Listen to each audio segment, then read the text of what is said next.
సూక్ష్మతలు జగద్వ్యాపి, జగత్తంతటా కూడా వ్యాప్తి చెంది ఉన్నటువంటి వాడు. ఒక ఇనుప ఊచని తీసుకెళ్లి కాలిస్తే పైకి కనపడకుండా అగ్ని అందులో ఎలా ఉంటుందో అలా ఈ విశ్వమంతటా నిండి ఉన్నవాడు. గిరీశో అనఘ, ఆయనకి పాపమో పుణ్యమో అని రెండు ఆయనకి అంటేవి కావు. అగ్నిహోత్రము చూడండి ఎలా దేన్ని కాల్చినా దానికి అమంగళము కలగదో, మైల కలగదో.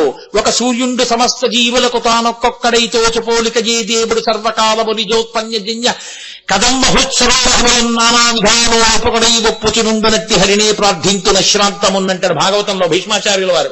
అలా ఒక్క సూర్యుడు ఆయన కిరణములు మలం మీద పడతాయి, మూత్రం మీద పడతాయి, మంచు మీద పడతాయి, గడ్డి మీద పడతాయి, పెంట కుప్ప మీద పడతాయి, శవం మీద పడతాయి, కుళ్ళిన కుక్క మీద పడతాయి, స్నానం చేసిన ఒక మహాయోగి పుంగవుల మీద పడతాయి, ఒడ్డున నడిచి వెళ్ళిపోతున్నటువంటి చంద్రశేఖర పరమాచార్య స్వామి వారి శరీరం మీద పడతాయి. పడినా దేన్ని ముట్టుకున్న కిరణం అంటే కరము, కరమంటే చెయ్యి, ముట్టుకుంటే అశౌచం కలుగుతుంది మనకైతే. మలాన్ని ముట్టుకున్నాను అనుకోండి నా చేతికి దుర్వాసన అంటుకుంటుంది. సూర్య భగవానుడు అన్ని ముట్టుకున్నా ఆయనకి ఎలా మైల కలగదో, ఆయనకు అశౌచము కలగదో, దాని వలన ఆయనకి పవిత్రత భంగము కాదో, అలా పరమశివుడు కూడా ఈ సమస్తమును సృజించగలిగినటువంటి వాడు. కానీ ఆయన మాత్రము దేనిని అంటకుండా ఉండగలిగినటువంటి వాడు. కాబట్టి పాపము అన్నది ఆయనకి లేనేది. ఆయన ఏది చేసినా అది ఆయనకి పాపము కాదు, అది ఆయనకి పుణ్యము కాదు. కాబట్టి అనుభవించడానికి పుట్టవలసిన అవసరం ఆయనకి లేని లేదు. కాబట్టి జన్మ లేనివాడు, అన్ని జన్మలకు కారణమైన వాడు, తానొక్కడుగా ఎప్పుడూ ఉండువాడు. కాబట్టి విశ్వేశ్వరో వీరభద్రో గణనాథ ప్రజాపతి హిరణ్యరేత దుర్ధర్షో గిరీశో నగ భుజంగభూషణో, పాములను మెడవ వేసుకునేవాడు. భుజంగభూషణో కాదు భుజం కుటిలం చలతీతి ఇది భుజంగ, వంకర టింకర్లగా తిరిగేటటువంటి దాన్ని వేసుకున్నవాడు. వంకర టింకరగా తిరిగేటటువంటి జీవితం అంటే కోర్కెలతో వెంపర్లాడడం, ఇంద్రియముల యొక్క లక్షణం, మనసు యొక్క లక్షణం. ఆయన పాదాల దగ్గర పెడితే ఆయన యందు కోరిక పుట్టేటట్టుగా చెయ్యగలిగినటువంటి వాడు. ఆయన్ని పొందాలన్న కామంగా మారిపోతుంది ఆ కామం. ఈశ్వర కామము చెయ్యగలిగిన వాడు కాదు. నిరంతరము తేజోపతనం కాకుండా రక్షించగలిగినటువంటి వాడు కాదు. వాసుకి మొదలైన వారికి అభయమిచ్చి తన మెడలో వేసుకుని కాపాడినవాడు. కాబట్టి ఇన్ని కారణముల చేత భుజంగభూషణో భర్గో, సూర్యమండలాంతర్వర్తి అయినటువంటి వాడై అజ్ఞాన దాహకత్వానికి కారణమై సంధ్యావందనం చేసినప్పుడు గాయత్రీ మంత్రం చేసి అడిగినటువంటి వాళ్ళందరి యొక్క బుద్ధులను కూడా పరమేశ్వరుడి యందు ప్రేరేపించగలిగినటువంటి శక్తిగా సూర్యమండలాంతర్వర్తి అయి ఉన్నటువంటి వాడు. కాబట్టి భర్గో కాదు కాలుణ్ణి కాల్చిన వాడి శాశ్వతుడైన వాడు. కాబట్టి భర్గ. కాబట్టి భుజంగభూషణో భర్గో గిరిధన్వి, అందరూ ధనస్సులు పట్టుకుంటారు, ఆయన ఒక్క పర్వతాన్ని ధనస్సుగా పట్టుకున్నాడు త్రిపురాసుర సంహారంలో. కాబట్టి ఒక పర్వతాన్ని ధనస్సుగా పట్టుకున్నవాడు గిరిధన్వి. గిరిప్రియ, కొండలంటే ఇష్టం ఉన్నవాడు. కొండలంటే ఇష్టం ఎందుకు ఆయనకి అంటే ఈశ్వరుణ్ణి చేరుకోవాలంటే కొండ మీదే ఉంటాడు. ఎందుకో తెలుసా అండి, ఈశ్వరుడి దేవాలయాలన్నీ కొండల మీద ఉంటాయి సనాతన ధర్మంలో. కారణం ఏమిటో తెలుసా, మన మొదటి పుట్టుకని జ్ఞాపకం చేయడానికి. పాషాణమై పడుంటాడు, లోపల చైతన్యము ఉన్న జడమై ఉంటాడు. ఎందుచేత ప్రతిస్పందించలేడు. ఎవడో వచ్చి మలం విసర్జించాడు, లేచి కొట్టలేడు. మూత్రం విసర్జించాడు, కొట్టలేడు. దాహం ఇస్తే అడగలేడు, ఆకలిస్తే అడగలేడు. అలా పడుంటాడు. అలా రాతిగా పడుంటే తనంతటా ఏ కర్మ చెయ్యలేని స్థితిలో పడుంటే ఎప్పుడో ఈశ్వరుడు అనుగ్రహించి దాని కింద తేళ్లు చేరుతాయి, జర్రులు చేరుతాయి, పావులు చేరుతాయి. పలకరించేవాడుండడు. ఎక్కడో కొండ మీద అలా పడుంటుంది కొన్ని వేల సంవత్సరాలు. ఆఖరికి ఒకనాడు ఈశ్వరుడు ఆ రాతిని అనుగ్రహించడానికి, ఆయనకి పుణ్యాన్ని కల్పించడానికి ఒక మహాపురుషుడు ఒకడు అలా వెడుతూ ఆ రాతి మీద ఒక్క క్షణం కూర్చుంటాడు. ఆయన సేద తీరినందుకుగానో ఆవుగానో మనిషిగానో జన్మ ప్రారంభం అవుతుంది. నీ మొదటి జన్మ ఇలా పడున్నావు, మళ్లీ అలా పడిపోయే జన్మలోకి వెళ్లకుండా ఈశ్వరుణ్ణి ఆరాధించు అని చెప్పడానికి, గుర్తు చేయడానికి కొండ మీద కూర్చుంటాడు. కాదు, మిగిలిన ప్రాణులన్నీ ఇలా అడ్డంగా పెరుగుతాయి, నువ్వు ఒక్కడివి నిలువుగా పెరుగుతావు. వెన్నుపా నిలువుగా ఉంటుంది. నిలువుగా ఉంటుంది అంటే ఊర్ధ్వముఖ చలనం చేసి నువ్వు ఈశ్వరుణ్ణి చేరాలి. కొండెక్కి ఈశ్వర దర్శనం చేస్తున్నావంటే నీ జీవిత ప్రయోజనము నీకు జ్ఞాపకం రావాలి. అందుకని గిరిప్రియ, కొండ మీదుండి మన జీవిత లక్ష్యాన్ని మనకి గుర్తు చేసేవాడు.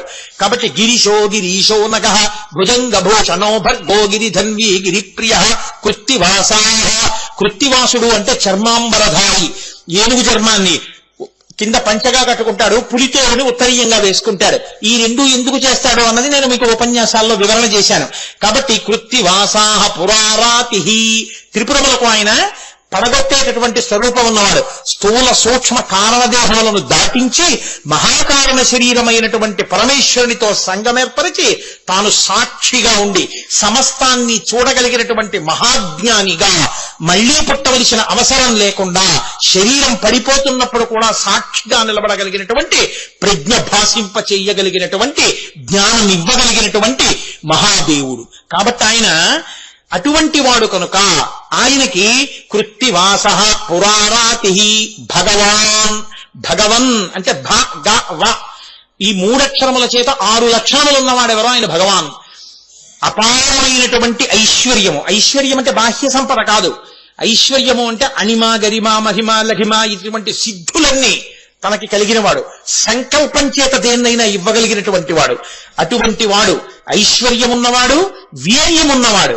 వీర్యమున్నవాడు అంటే తాను చెదరకుండా ఎంతమందినైనా ఏకకాలమునందు మట్టు పెట్టగలిగినటువంటి వాడు. అంతటి శక్తివంతుడు. వీర్యమున్నవాడు, అపారమైనటువంటి కీర్తి ఉన్నవాడు.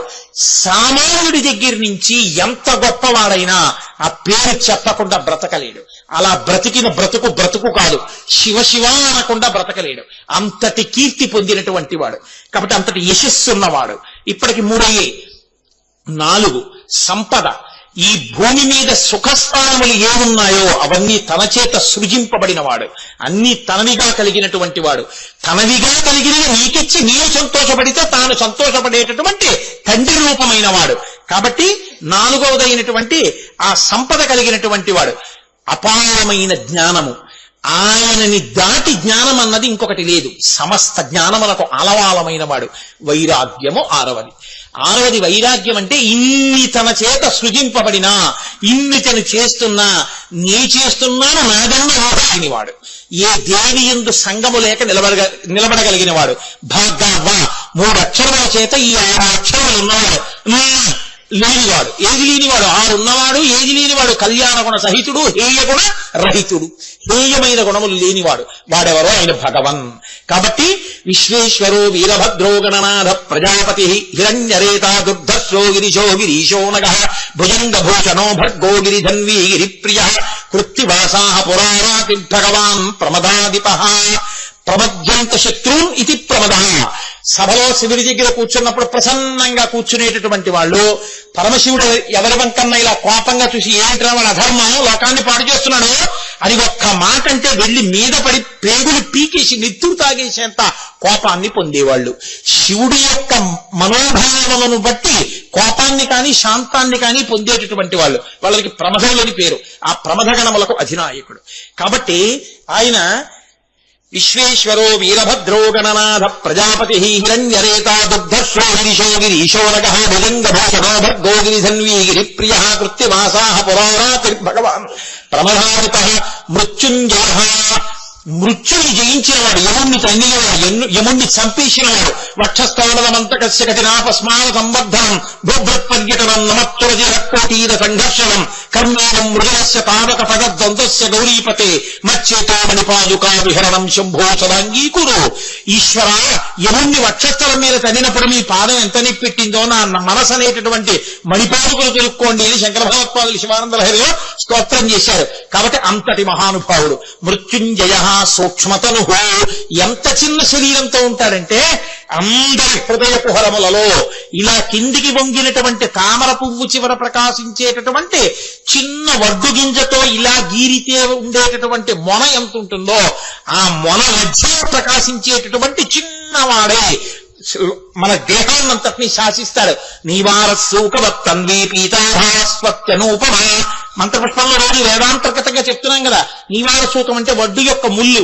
అంత చిన్ని రూపంతో ఇక్కడ వెలుగుతూ ఉంటాడు. ఆయన ఊర్ధమూలమదస్యాయి పక్కకి కిందకి పక్కలకి వేడి తేజస్సు ఆయనదే కొడుతూ ఉంటుంది. కొడుతూ లోపల కూర్చుని సమస్తలను నిర్వహిస్తాడు. ప్రాణ అపాన వ్యాన ఉదాన సమాన నాగ కూర్మ కృకర ధరణ్య దేవతములనేటటువంటి 10 వాయువుల రూపంలో ఈ శరీరాన్నంతటినీ నిర్వహించి ప్రాణము ఉన్నాడని గుర్తు ఊపిరి, అపానము లోపల ఉన్నటువంటి భయంకరమైనటువంటి దుర్గంధభూయిష్టమైన వాయువుని కింద నుంచి విడిచిపెడతాడు. వ్యానము శరీరం పడిపోయినా కూడా నాగన్న అహంకారంతో ఉంచుతాడు, కొడుకు అంత్యేష్టి సంస్కారం చేసి విడిపించే పర్యంతం. ఉదానము ప్రత్యుత్పత్తి యందు మనిషికి మనిషి పుట్టాలి కాబట్టి మనిషి శరీరంలో కొన్ని అవయవములు స్తంభాలను పొంది తనలో ఉన్న తేజస్సు విడుదలడానికి కారకమైనటువంటి వాడై ఉంటాడు. ఉదాన సమాన శరీరంలో ఉన్న అన్ని అవయవములు సమానంగా పెరిగేటట్టుగా వెంట్రుకలు గోడలతో సహా చెయ్యగలిగినటువంటి మహాపురుషుడు. ప్రాణ అపాన వ్యాన ఉదాన సమాన నాగ తినవలసిన దానికన్నా ఎక్కువ తినేస్తే ఇంకా తినవద్దని త్రేడుపు రూపంలో హెచ్చరిక చేసేవాడు. కాబట్టి నాగ కూర్మ ఉపాసన చేయడానికి భగవంతుని ఉపాసన ఎంత చేస్తే అంత తేజస్సుని, అంత ధారణా శక్తిని, అంత జ్ఞాపక శక్తిని ఇవ్వగలిగినటువంటి వాడు. కాబట్టి కూర్మ కృకరహ కడుపులో మంట ఆకలి పుట్టించి పదార్థం లేదు తినరా తినరా అని చెప్పేటటువంటి వాడు. ధనంజయ కుక్క పిల్లి మొదలైనవి చనిపోతే దానిలోనే వాయు రూపంలో ఉండి దాని శరీరం ఉబ్బి పగిలిపోయేటట్టు చేసి పిండాండాన్ని బ్రహ్మాండంలో కలిపేసేవాడు. కాబట్టి ధనంజయ దేవదత్త నిద్రపోకుండా తిరుగుతుంటే పడుకోరాని ఇంద్రియాలు అలిసిపోయాయని ఆవలింత రూపంలో చెప్పేటటువంటి వాడు. కాబట్టి ప్రాణ అపాన వ్యాన ఉదాన సమాన నాగ కూర్మ కృకర ధనంజయ దేవదత్తములు అనేటటువంటి 10 వాయువుల రూపంలో లోపల కూర్చొని ఈ శరీరాన్నంతటిని నిర్వహిస్తూ ఏమీ తెలియని వాడిలా ఉండి ఒక్కసారి ఉత్తరీయం ఇలా దులుపుకుని పైనేసుకుని ఇందులోంచి ఆయన దూకేస్తే దీన్ని తీసుకెళ్లి కొత్త చాపలో కట్టేసి కట్టెల మధ్యలో పెట్టి కాల్చేస్తారు. కాబట్టి సూక్ష్మతను పైకి కనబడకుండా లోపల ఉండి సమస్తాన్ని నిర్వహించగలిగినటువంటి అపార ప్రజ్ఞా ధురీనుడు. కాబట్టి సూక్ష్మతను జగద్వ్యాపి జగత్తంతటా కూడా వ్యాప్తి చెంది ఉన్నటువంటి వాడు. ఒక ఇనుప ఊచని తీసుకెళ్లి కాలిస్తే పైకి కనపడకుండా అగ్ని అందులో ఎలా ఉంటుందో అలా ఈ విశ్వమంతటా నిండి ఉన్నవాడు. కాబట్టి జగద్వ్యాపి జగద్గురు తానిక్కడే కూర్చొని ఒక్క మాట చెప్తే జగత్తులో ఎవరు దాన్ని స్వీకరించినా ఆయనకి గురువుగా నిలబడి లోకంలో ఎవరినైనా ఉద్ధరించగలిగినటువంటి సమర్థతా స్వరూపమైనటువంటి వాగ్దానం కలిగినటువంటి వాడు. కాబట్టి జగద్గురు వ్యోమకేశో ఆకాశమంతా తన జటాజూటముగా కలిగినటువంటి వాడు. వ్యోమకేశో తర్వాత మహాసేన జనక సుబ్రహ్మణ్యేశ్వర స్వామి వారికి తండ్రి. వ్యోమకేశో మహాసేన జనక చారు విక్రమ ఒక్క వీరభద్రుణ్ణి పుట్టిస్తేనే అంత అల్లరైపోయింది. త్రిపురాసుర సంహారం చేయాలన్నా ఆయనే, గజాసుర సంహారం చేయాలన్నా ఆయనే, అంధకాసుర సంహారం చేయాలన్నా ఆయనే. ఆఖరికి అజ్ఞానాన్ని కాలు కింద తొక్కి పెట్టి అట్టి పెట్టి కాలెత్తి తాండవం చేసి నృత్యం చేసి ఒక చేతిలో అగ్నిహోత్రాన్ని ఒక చేతిలో ఢవరకని పట్టుకుని చిరునవ్వుతో పావు పడగపో విప్పి ఉండగా నడుముకి కట్టుకుని నిలబడి చిదంబరంలో ఆ నాట్యసభలో తాండవం చేయాలన్నా నా తండ్రికే చెల్లు. కాబట్టి నటరాజస్వామిగా ఉండగలిగినటువంటి వాడు. కాబట్టి అంతటి శక్తి కలిగినటువంటి వాడు.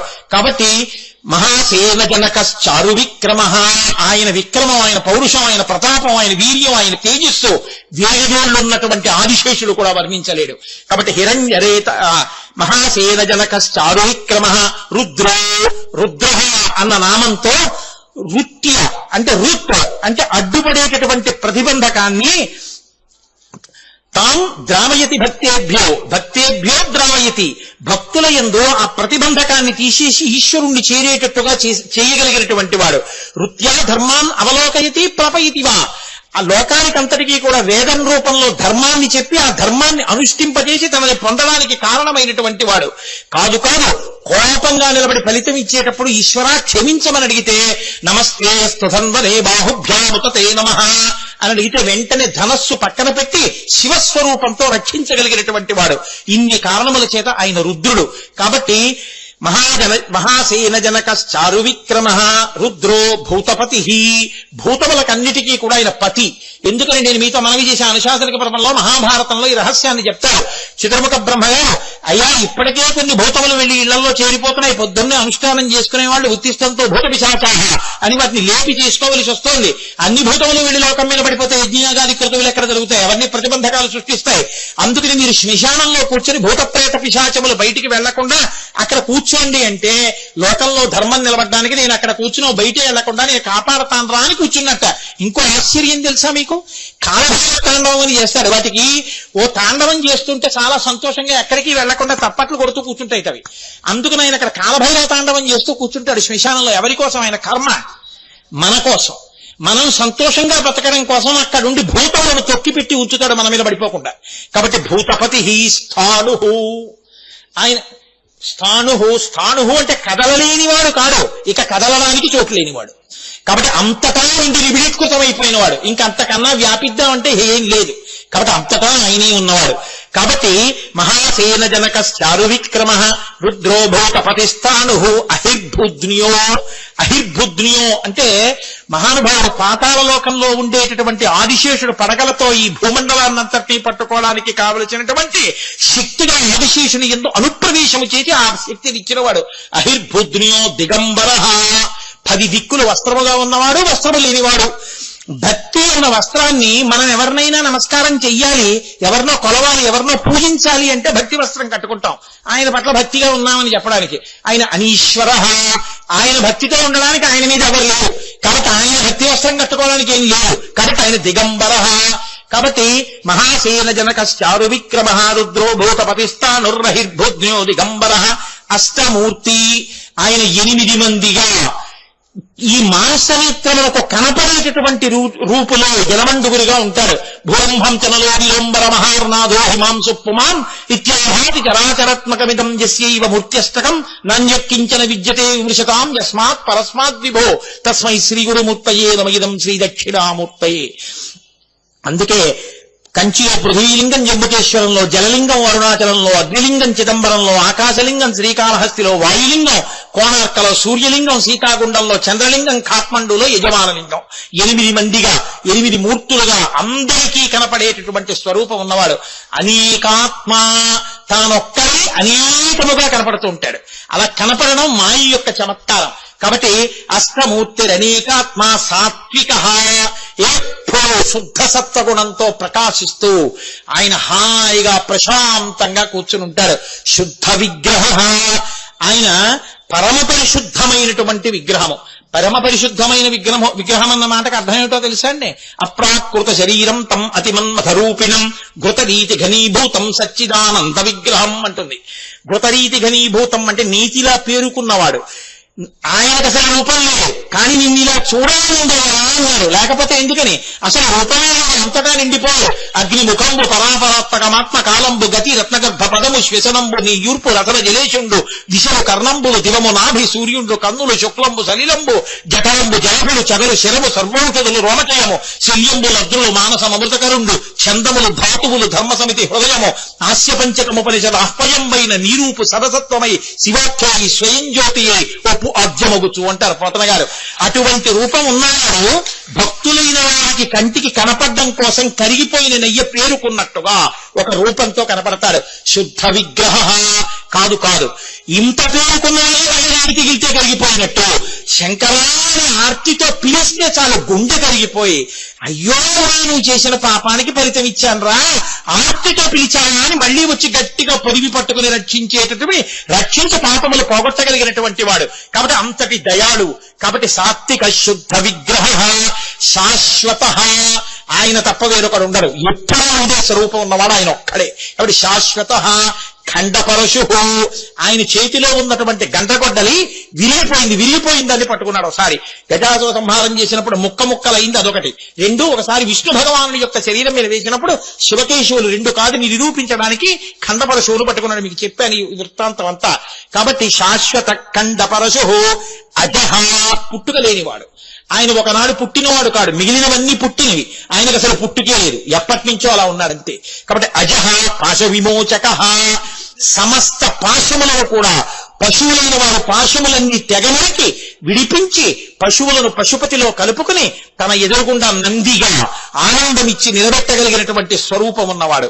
కాబట్టి పశుపాశ విమోచక మహాసేన జనక చారు విక్రమ రుద్రోభూతపతిస్థానుర్రహిర్భుజ్ఞో దిగంబర అష్టమూర్తిరనేకాత్మా శాశ్వత శుద్ధ విగ్రహ శాశ్వత ఖండపరశు అజహ పాశ విమోచక మృడ అంటే తాను సుఖంగా కూర్చునేవాడు, 10 మందికి సుఖాలను ఇచ్చేవాడు. మృఢ పశుపతి సమస్త పశువులకు ఆయనే పతి. ఆయన పతిగా ఉండి వాటి యోగక్షేమములను చూస్తుంటాడు. శం ద్విపదే శం చతుష్పదే అంటుంది వేదం. 2 కాళ్ళున్నవి 4 కాళ్ళున్నవి సుఖంగా ఉండేటట్టుగా చూడగలిగినటువంటి స్వరూపము కలిగినటువంటి వాడు. కాబట్టి మృఢ పశుపతి దేవో, దివ్ అంటే ప్రకాశం, వెలుతురు తన స్వరూపంగా ఉన్నవాడు. అందుకే ఎవరు శివుణ్ణి పట్టుకున్నాడో వాడికి అజ్ఞాన దాహకత్వం అయిపోతుంది. తమసోమా జ్యోతిర్గమయ, మృత్యోర్మా అమృతంగమయ, మోక్షానికి వెళ్ళిపోతాడు. కాబట్టి మృఢ పశుపతిర్దేవో మహాదేవో, అనేక మంది దేవతలున్న దేవతలందరిలోకి శ్రేష్ఠుడై మహాదేవుడై ప్రకాశించినటువంటి వాడు. కాబట్టి మృఢ పశుపతిర్దేవో మహాదేవో అవ్యయోహరి, ఆయన అవ్యయుడు. అంటే ఒకనాడు ఉండి ఒకనాడు లేనివాడు కాడు. ఇవాళ ఉన్నాడు కాబట్టి ఇంకొంత కాలానికి ఉండకుండా పోతాడని చెప్పడానికి వీలు లేనివాడు కాదు. కాదు ఈ ఇంద్రియముల చేత చూడడానికి సాధ్యమైన వాడు కాడు. దీంతో చూడాలంటే ఎదురుగుండా రావాలి.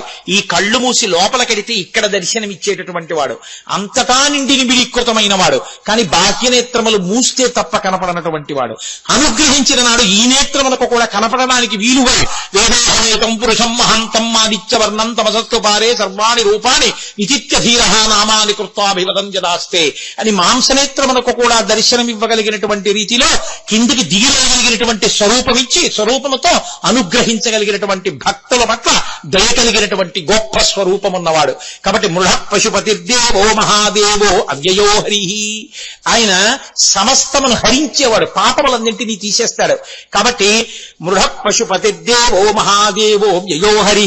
పూషదంతభి అవ్యగ్రో, పూష అనబడేటటువంటి ద్వాదశాదిత్యుల్లో ఒక రూపం దక్షయజ్ఞంలో కూర్చుని పకపకా నవ్వినందుకు చండీశ్వరుడు ధనస్సు పెట్టి కొడితే పళ్ళన్నీ ఊడగొట్టేసినటువంటి వాడు.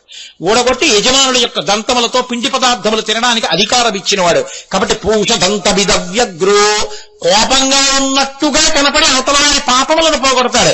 నిజానికి తనకే కోపము లేనివాడు. కోపము నటించి ఎప్పుడైతే అప్పుడు ఆ కోపాన్ని తీసి అవతల పారేయగలిగినవాడు. ఉత్తరయం తీసి విసిరి పారేసినట్టు ఆ కోపాన్ని వదిలేస్తాడు కావాలనుకుంటే.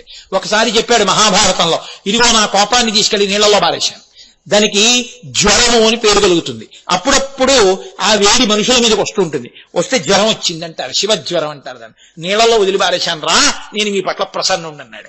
కాబట్టి అవ్యగ్రో దక్షాధరహరోహర, ఆయన దక్షుని యొక్క యజ్ఞమును భంగము చేశాడు. కారణం ఏమిటంటే ధర్మం తప్పిపోయి అధర్మాన్ని వేదవిరుద్ధమైన విషయాల్ని ప్రచారం చేసేటటువంటి ప్రయత్నంలోకి వచ్చి చెయ్యకూడని పని చేస్తుంటే అమ్మవారు రుద్రుడిగా మార్చి దక్షయజ్ఞ ధ్వంసం చేయించింది. కాబట్టి దక్షాధరహరోహర హరహ, ఏ చేతకానైన వాడైనా సరే ప్రవహిస్తున్నటువంటి నీటికి ఎదురుగా నిలబడి 11 మార్లు మునిగి తేలి హర హర హర హర హర అంటే చాలు అన్ని పాపలను తీసేస్తాడు. అంతటి ప్రసన్నమూర్తి. కాబట్టి దక్షాధరహరోహర భగనేత్రభి, భగుడబడేటటువంటి ఆయన కళ్ళతో సంజ్ఞలు చేస్తే శివనింద చేసినప్పుడు కోపం వచ్చి నందీశ్వరుడు దక్షయజ్ఞ ధ్వంసంలో ఆయన కళ్ళు పీకేశాడు. తర్వాత దర్భరూపంలో ఇచ్చారు. కాబట్టి భగనేత్రభిదవ్యగ్రో దక్షాధర హరోహర భగనేత్రభి. తర్వాత అవ్యక్తో, ఆయన వ్యక్తమయ్యే రూపమున్నవాడు కాదు నిజానికి. అవ్యక్తో అంటే వ్యక్తము కాకుండా లోపల నిండి నిబిడీకృతమై ఉండిపోయినవాడు. అందుకే లింగ రూపంలో ఉంటాడు, గుర్తుగా ఉంటాడు. అన్నీ ఎందులోంచి వస్తున్నాయో, అన్నీ ఎందులో ఉన్నాయో, అన్నీ ఎందులో గడిపోతాయో చూపిస్తున్నవాడు తప్ప ఇలా చూసేస్తే కనపడడు. మాయ వలన అనేకముగా కనపడతాడు. సభాభ్య సభాపతిభ్యశ్చ ఓ నమో నమో అంటారు. సభాపతి అని ఇద్దరుగా కనపడతాడు. కానీ వినేవాడు లేడు, చెప్పేవాడు వింటున్నవాడు లేడు, అన్ని కలిపి శివుడే ఉన్నాడు. అలా ఒక్కడే ఉన్నవాడు అనేకముగా కనబడుతున్నవాడు, వ్యక్తము కానివాడు, లోపల ఉన్నవాడు, దర్శనమియ్యనివాడు. కానీ భక్తితో ఉంటే కనపడేవాడు, నిన్ను కూడా ఆ స్థితికి చేర్చగలిగినవాడు, తనలోకి కలుపుకునేవాడు. కాబట్టి భగనేద్రవిదవ్యక్తో సహస్రాక్ష సహస్రపాత్ అంతేనండి. తర్వాత సహస్రాక్ష, సహస్ర అంటే అనంతం. సంస్కృతంలో సహస్రం అంటే ఏదో అంకె కాదది, అనేకము. ఆయనే ఇన్ని ఇన్ని కాళ్ళుగా, ఇన్ని చేతులుగా, ఇన్ని కన్నులుగా చూస్తున్నాడు. నానా చిద్రకటోదర స్థిత మహాదీప ప్రభాభాస్వరం జ్ఞానం జస్యతు చక్షురాది కరణ ద్వారా బహిస్పందతే జానామీతి తమేవ వాక్యేతత్ సమస్తం జగత్ తస్మై శ్రీ గురుమూర్తయే నమః శ్రీ దక్షిణామూర్తయే అంటారు శంకర భగవత్పాదులు. 9 కన్నాలు పెట్టి కుండ పెట్టి దీపం పెట్టి ఆ కుండని బోర్లిస్తే కుండలో ఉన్న దీపమే 9 కన్నాల్లోంచి ప్రకాశంలా బయటికి వచ్చినట్టు ఈ లోపల ఉన్నటువంటి శివుని కాంతి ఇంద్రియములలోంచి పైకొచ్చి చూడడం, వినడం, ముట్టుకుంటే తెలుసుకోవడం చేస్తోంది. కాబట్టి ఆయనే లోపల ఉన్నాడు. లోపల ఉండి ఇన్ని కాళ్ళతో, ఇన్ని చేతులతో, ఇన్ని కన్నులతో చూసేట్టు, కదిలేట్టు, తిరిగేట్టు చేయగలుగుతున్నాడు. ఈ శరీరములన్నీ కలిపి ఒకటే శరీరం. శివతను అమ్మవారు, లోపలున్న ఆత్మ చైతన్యం పరమేశ్వరుడు. కాబట్టి సహస్రాక్ష సహస్రపాత్ అపవర్గప్రదో. ఆయన దుఃఖము దుఃఖము దుఃఖము, సుఖమొచ్చినా సుఖమాగిపోతే దుఃఖము, సుఖం ఎక్కువైపోయినా భోగము రోగములకు దారితీసి దుఃఖము. అసలు దుఃఖ స్పర్శ లేనటువంటి పరమానందమును, మోక్ష స్థితిని ఇయ్యగలిగినటువంటి వాడు. కాబట్టి అపవర్గ ప్రదో అనంత, భూమ్యాకాశములు సమస్త బ్రహ్మాండములు నిండిపోయినవాడు, ఆవిర్భావలింగమైన వాడు. కాబట్టి లింగస్వరూపంగా ఉండేటటువంటి వాడు. కాబట్టి అపవర్గ ప్రదోనంత తారక, ఏమీ చేత కాని వాడైనా ఆయన కాళ్ళు గట్టిగా పట్టుకుంటే చాలు సంసారమును తరింపచేసి ఒడ్డుకి లాగేసేటటువంటి వాడు. ప్రత్యేకించి ప్రాణం పోతున్నప్పుడు కుడి చెవిలో ప్రణవాన్ని చెప్పి నువ్వు ప్రణవం చెప్పావులేరా అన్న పుణ్యాన్ని ఖాతాలో వేసి తనలో కలిపేసుకునేటటువంటి వాడు. ప్రత్యేకించి ఈ లక్షణం 2 ప్రదేశముల యందు బాగా ప్రకాశిస్తుందంటారు. ఒకటి కాశీ, 2 దక్షారామం. పాలిండ్లు కదలంగ పసిడిపై ఎదవీచు అచలాధిపుని కూర్మి ఆడుబిడ్డ. ఆ మహానుభావుడు ఆ పాలాగ్రమున తీర్చు ప్రథమోత్తముండు భృంగి భయరక్షణార్థంబు పాలాగ్రమున తీర్చు భసితరేఖ. ప్రత్యక్షమై వచ్చి భాగీరథీ గంగ మృదులహస్తము సాచి మీనునివురు. అలాగే ఆ డుంఠి, ఆ గణపతి ఉన్నారే, ఆయన వచ్చి ఒక్కసారి తన ముక్కుతో ఆ తొండంతో ఊపిరి అందిస్తారు. పెద్ద నిద్రకు మాగన్ను పెట్టువేళ పంచజనులకు తారక బ్రహ్మ విద్య అభవరుపదేశమునరించునప్పుడు కాశీలో ఇంకా ఊపిరి అందక కొట్టుకుంటుంటే, మా తల్లి కార్తీక మాసం అయిపోతోంది కదూ, అమావాస్య తిథి కదూ, ఒక్కసారి ఆ పద్యం చెప్పేసి చివరికి వచ్చేస్తున్నాం కదా. కాబట్టి పాలిండ్లు కదలంగ పసిడిపై ఎదవీచు అచలాధిపుని కూర్మి ఆడుబిడ్డ. మా తల్లి పర్వతరాజపుత్రి అయిన పార్వతీదేవి వచ్చి ఊపిరందక ఇంకా కొట్టుకుంటున్నవాడు ఒళ్ళు చెమట పట్టేస్తుంటే తన పవిటతో విసురుతుందిట. అలాంటి సమయంలో ఆ మహానుభావుడు డుంటి గణపతి గబగబా వచ్చి ఊపిరిని అందించడం కోసమని తన తొండాన్ని చాపి ఆ ఒక్కసారి ఆ ఊపిరి ఊదుతట. ప్రత్యక్షమై వచ్చి భాగీరథి గంగ మృదులహస్తము సాచి మీనునివురు. ఆ గంగా తరంగముల మించి ఒక్కసారి గంగమ్మ లేచొచ్చి తన చల్లటి చేతితో ఒళ్ళు నిమురుతుంది. నిమిరితే అప్పుడు ప్రథమోత్తమండు భృంగి భయరక్షణార్థంబు పాలాగ్రమున తీర్చు భసితరేఖ. ఏమీ భయపడకరా అని భృంగీశ్వరుడు వచ్చి తడితో కలిపి గంగతో కలిపినటువంటి విభూతిని లలాట భాగమునందు అలంకరిస్తాట. అప్పుడు ఆ కాశీపట్టణంలో ఏ ప్రాణైనా కానివ్వండి, ప్రాణోత్క్రమణమై ఇంకా ఆఖరి ఊపిరికి వచ్చేసి ఇంకా వెళ్ళిపోతున్న సమయంలో పాశంచ ఘంటాం, గంటలు మోగుతుండగా సుగంధిం పుష్టివర్ధనం, సువాసనలు విరజిమ్ముతూ కాలి గజ్జెలు మ్రోగుతుండగా మహాందగాడైనటువంటి పరమశివుడు త్రిశూలం పట్టుకుని వస్తట. దక్షిణ శృతి మీదుగా ధాత్రి తెళ్ళి పెద్ద నిద్రకు మాగన్ను పెట్టువేళ. శ్రీనాథుడికి చెల్లింది. మామూలు నిద్రకి మాగన్ను పెట్టినవాడు లేస్తాడు, పెద్ద నిద్రకు మాగన్ను పెట్టువేళ. అయిపోతోంది ఊపిరి, ఇక లేవడా, శరీరం లేవదు. లేవకుండా పడిపోతున్న శరీరం దగ్గరికి వచ్చి కూర్చుని మోకాళ్ళ మీద కూర్చుని వంగి పరమశివుడు కుడిచివి దగ్గర తన పెదవులు పెట్టి ప్రణవాన్ని ఓం అని తానని ఆఖరి ఊపిరిని ఓం అనిపించి వీడు ఆఖరణ ప్రణవం చెప్పారా అని వాడి ఖాతాలో పుణ్యం వేసేసి పెద్ద నిద్రకు మాగన్ను పెట్టువేళ పంచజనులకు తారక బ్రహ్మ విద్య అభవుడు ఉపదేశమునరించునప్పుడు కాశీ. సమస్త భూతములకు ప్రణవాన్ని ఉపదేశం చేసి తనలో కలిపేసుకుంటూ ఉంటాడట. అటువంటి తారక సంసారమును దాటిస్తాడు. కాదు ధర్మమునందు పూనికిస్తాడు, భక్తినిస్తాడు, జ్ఞానమిస్తాడు, వైరాగ్యం ఇస్తాడు.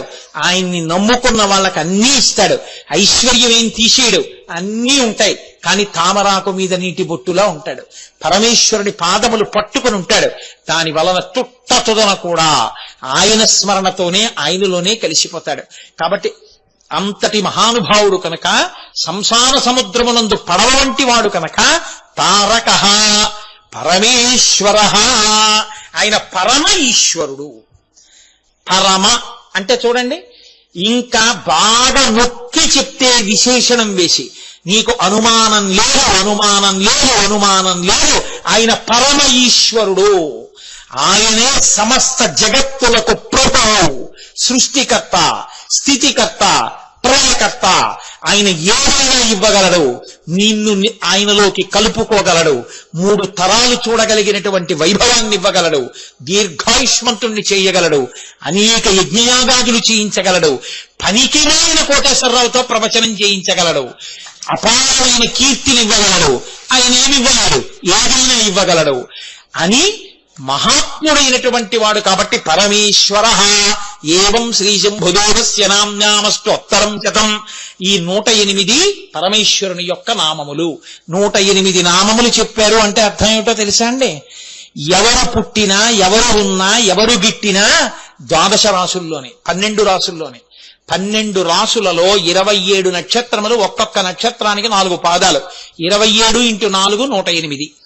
108 నక్షత్ర పాదముల యందు ఈ లోకంలో ప్రతి ప్రాణి పుడుతుంది, ప్రతి ప్రాణి ఉంటుంది, ప్రతి ప్రాణి గిడుతుంది. ఏలినాటి శని వచ్చిందన్నా ఈ 4 పాదాల్లో ఏదో పాదంలో పుట్టిన వాడికి ఒకప్పుడు ఏలినాటి శని వస్తుంది. ఏలినాటి శని రానివ్వండి, ఇంకొకటి రానివ్వండి, ఇంకో యోగం రానివ్వండి, పరమేశ్వరుడి పాదములు పట్టుకున్న వాడికి కష్టము వలన విచలితుడైపోయి భయపడిపోవలసిన స్థితి లేకుండా ఆయన అలా నిలబెట్టి కాపాడి రక్ష చేస్తాడు.